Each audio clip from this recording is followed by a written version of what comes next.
Welcome to the CultureBanx experience at the Met Gala. This is the most sought after event of the year, and we're going to deconstruct the fashion, art, and culture that all the celebrities are going to be getting into tonight. But this is the costume benefit gala used to raise money, and with this year's host, Serena Williams, we're really going to see the intersection of all art and culture and why it's so important.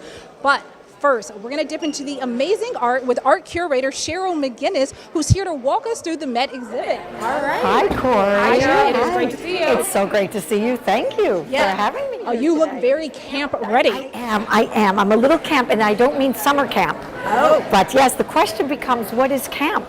Well, should we walk through the exhibit and you let us know? All right. So what is camp?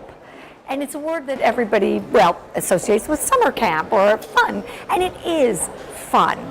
And camp is a style. And it's a style when something is campish. There's a sense of over the top. There's a sense of otherworldly, different, that you're almost making fun of yourself. But I'm not so convinced that camp throughout the ages, centuries ago, was necessarily something that people were openly into the joke, let's say. They weren't necessarily on it.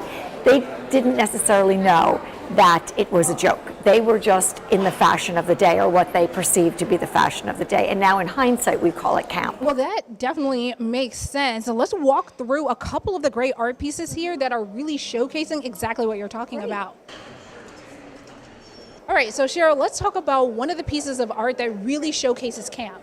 This really does. This, to me, is the epitome of what camp is all about.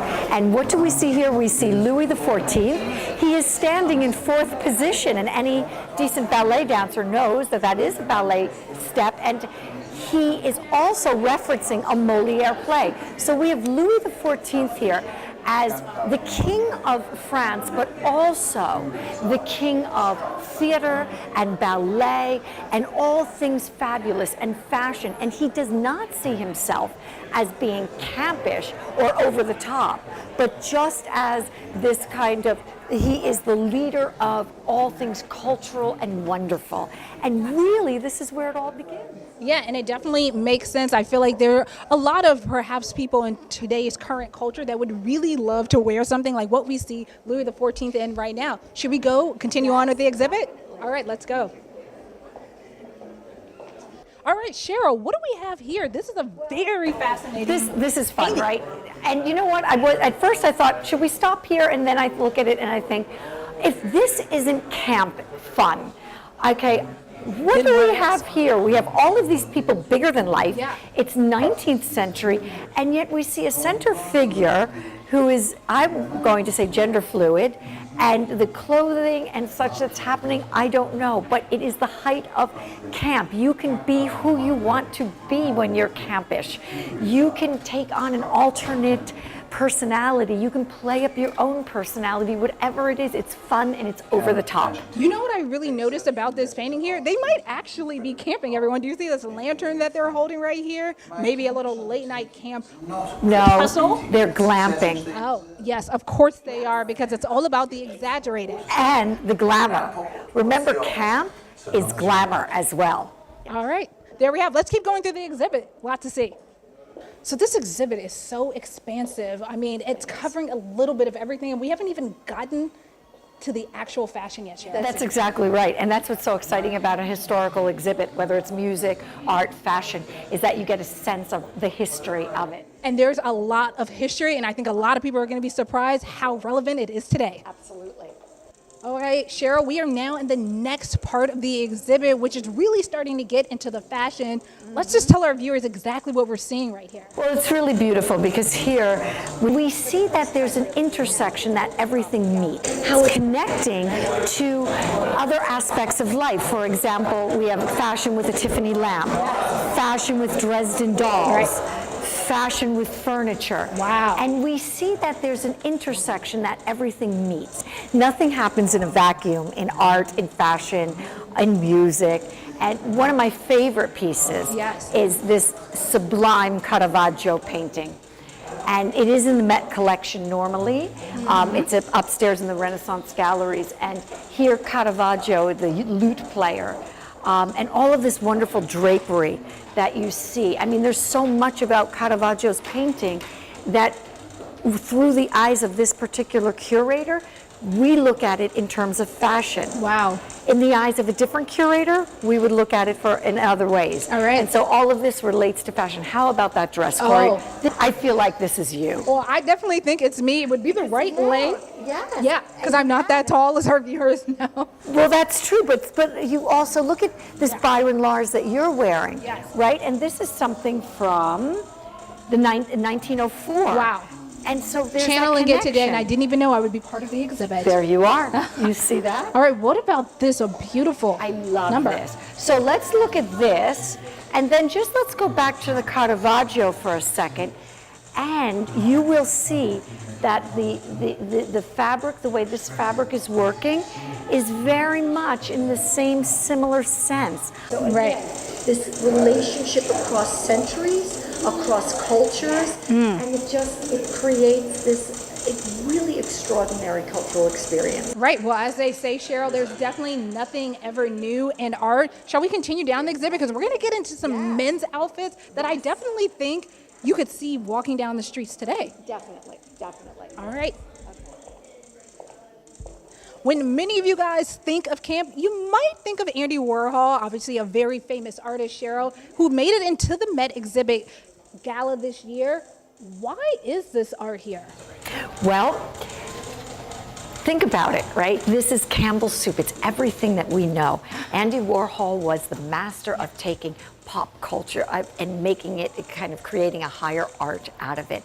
And it's interesting because the well-dressed man, let's say, the dandy of earlier generations, despised anything like this. They were bored by it, they felt it was vulgar, whereas with camp, it's more of, it's so fabulous because it's so awful.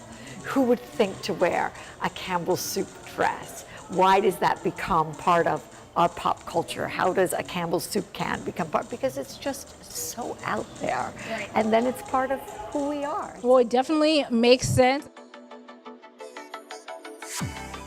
All right, everyone, we have a lot more to get to. Next up, how culture has truly been weaved into every aspect of the Met Gala this year. Keep it locked right here. You're watching CultureBanx.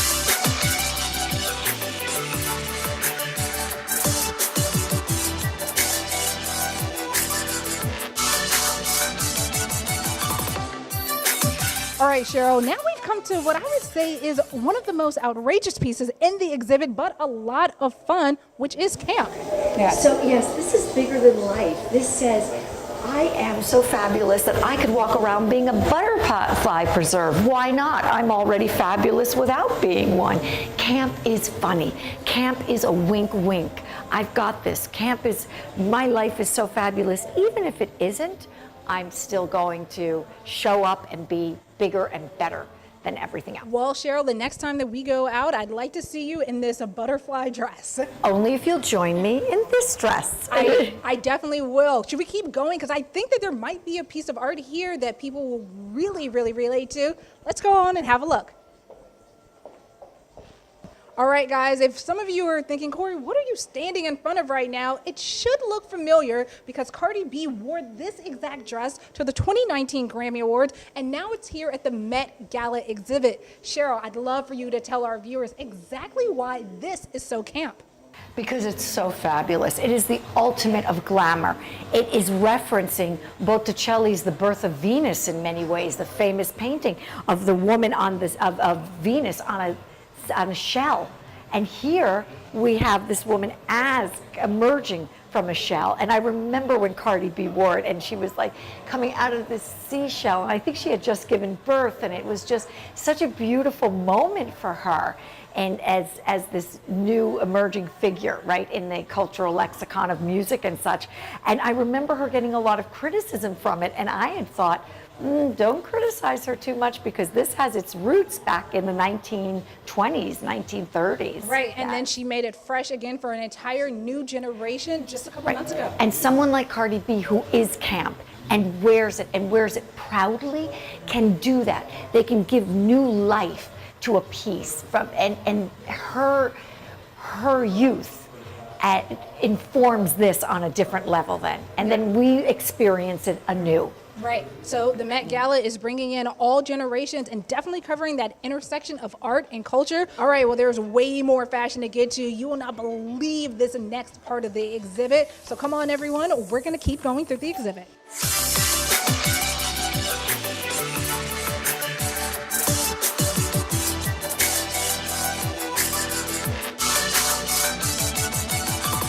Corey, look what I found. It's actually the invitation piece to this exhibit. It's a flamingo, and I have it on my dress. And I specifically chose this dress today, knowing that we were doing this, because I'm not naturally campy.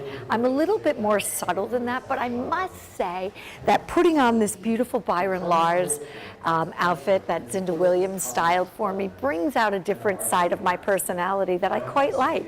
So I think it'd be interesting for all of us, your viewers and everybody, to get in touch with their campier side, because it is great fun. Cheryl, when you think about fashion and camp, there's a lot of headgear that sometimes might get overlooked, but it's super duper fascinating. Look how fun these lips are. So much. I mean, what can really top off an outfit besides a hat? Well, let's talk about this particular hat right here. It's a top hat, and it's made of human hair, everyone. And who else would do this but Jean-Paul Gaultier? I mean, when you think about the 80s and over-the-top fashion and such, you think of Gaultier, and then you think about the top hat as being the height of polite society, going to a black tie or a white tie event even. And then the juxtaposition that that's made out of human hair. Wow. What could be more outrageous? I can't imagine anything, and it even has a bow on the side. It's super creative, super exaggerated, and even more camp for us to see. Come on, guys, we got to get to some more fashion. All right, coming up, everyone, the most exaggerated, campiest looks that you're going to see across the red carpet. Stick with us. You're watching CultureBanx.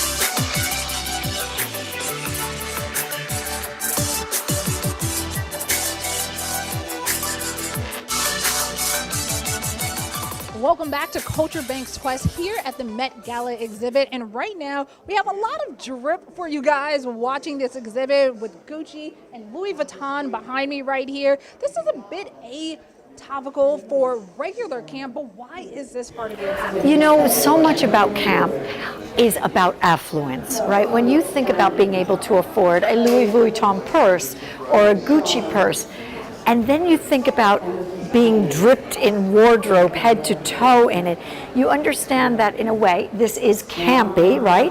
But it's about having enough money to be able to play with that psychology and to be able to play with clothes. So it's almost as saying, I'm so wealthy that I can afford the purse, but I can afford the head to toe as well. And again, that playing. Does this Gucci cape almost remind you a bit of the Louis XIV that we saw earlier in the show? Very good, Corey. Look at you as the art connoisseur. Yes, I'm trying. That intersectionality with fashion and art, but then again, from the 17th century, 16th century to 1980s. Absolutely. Yeah, well, I Very definitely good. think that you would easily see a lot of these looks out right now. I mean, if it was still fall or winter, you would see this cape on someone right now, perhaps even walking down the streets of New York City, everyone.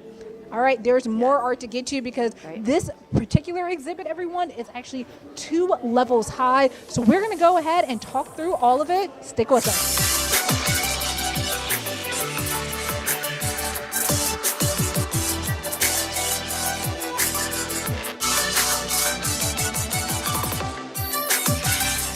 All right, everyone, if there's nothing more profound than this intersection of fashion, art, and culture, we see a Dapper Dan design right here in the Met exhibit for 2019. And this is a huge deal, especially after he reconciled his relationship with Italian designer Gucci. And this is really what kind of is the epicenter of hip hop and culture. And it's on full display as a nod to what this campy kind of fun style is. Guys, there's way more that we want to get to in this 2-level exhibit. Stick with us on CultureBanx, everyone, as we count up just how much money this year's Met Gala is going to bring in for their Costume Institute. You'll be surprised.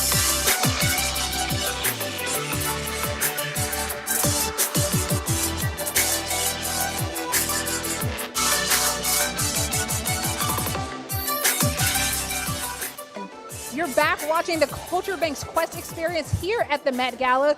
Now, beyond the fashion, the art, culture, and celebrities, there's a lot of money that's raised every single year. So let's count up just how many coins they bring in on this one night alone. We're going to bring Cheryl back in, who knows all things great about museums. Cheryl, how much money did last year's event raise?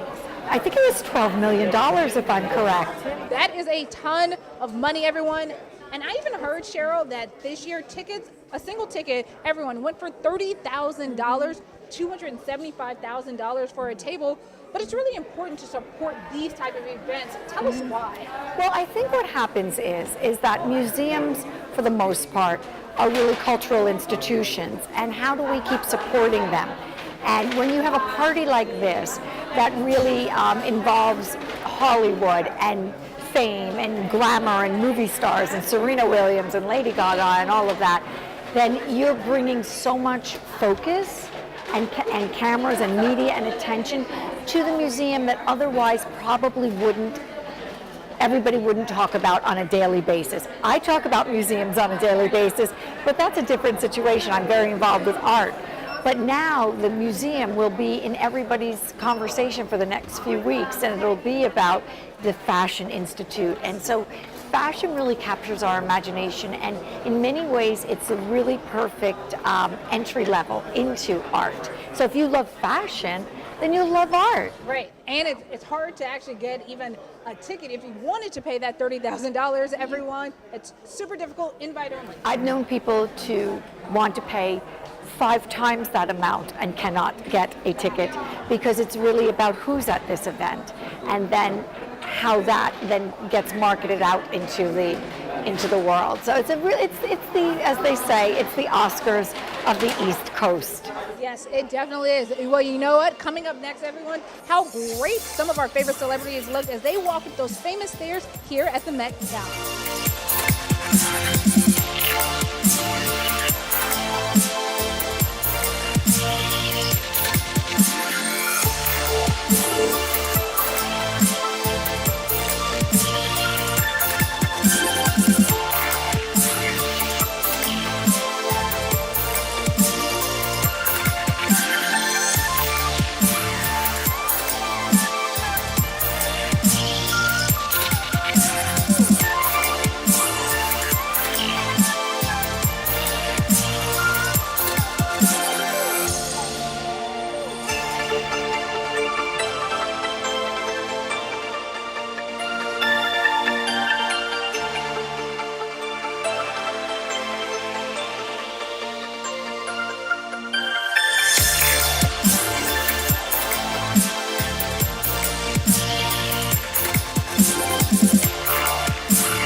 For joining us on our CultureBanx Quest experience here at the Met Gala. Until next time, make sure you keep building for the culture and check out all of our content on Roku or YouTube. Keep building for the culture, everyone. See ya.